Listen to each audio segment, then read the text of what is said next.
it's, I think at least, especially recently, people are finding, uh, people come to therapy for various reasons. Many people come because of current life stressors.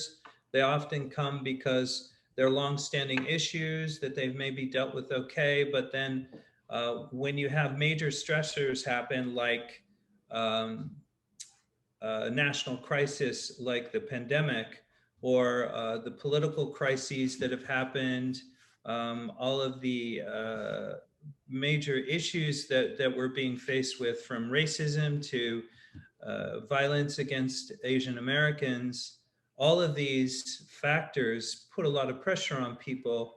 And we find in the field that it typically helps people to talk. I'm not going to purport to be the expert on how therapy works. There are whole books written about that, and there is a difference of opinion about how it works. But I can only speak from my experience to know, and in my training, that uh, secrets can be really toxic, and keeping things to yourself can be really toxic. And a lot of people that I talk to will often refer to bottling things up, or keeping things to themselves, or not being able to talk about it, or it's not acceptable to say that in my family, or um, I'm worried what this will do to other people. And all of these phrases are usually attached to kind of a negative connotation. This is something that doesn't feel good. What does feel good is to be able to talk about it. And what I hear people typically say is that, now that I'm saying this out loud, which leads to another aspect of it, I think, is that as we talk out loud, it makes it real, and it also helps us understand that how we're thinking. I knew somebody in the theater world that said, our thinking process is only as complex as our language process. Mm. Or more importantly, we're only as complex, our thoughts are only as complex as our language is. So for us to be able to put into words what's happening for us inside, to talk about our internal experience outside, can be especially healing.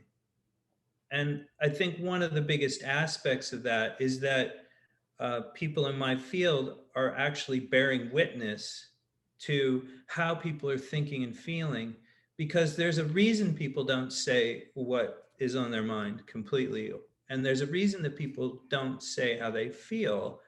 Um, Often the reasons are judgment, feeling of embarrassment or shame, a history of being criticized, ridiculed for what they think and feel, um, what they think and feel is inconvenient or unacceptable for others, or others are not in a place where they can accept and understand and listen to them. So, for many people, being able to talk about what they're actually thinking and feeling is a new experience. And often people express that it's extremely helpful. And last thing about that, I think one of the things that people really come to therapy for in many ways is to understand, to get a better sense of who they are, to get a better sense of self. And I don't think you can really know yourself until you know how you're feeling.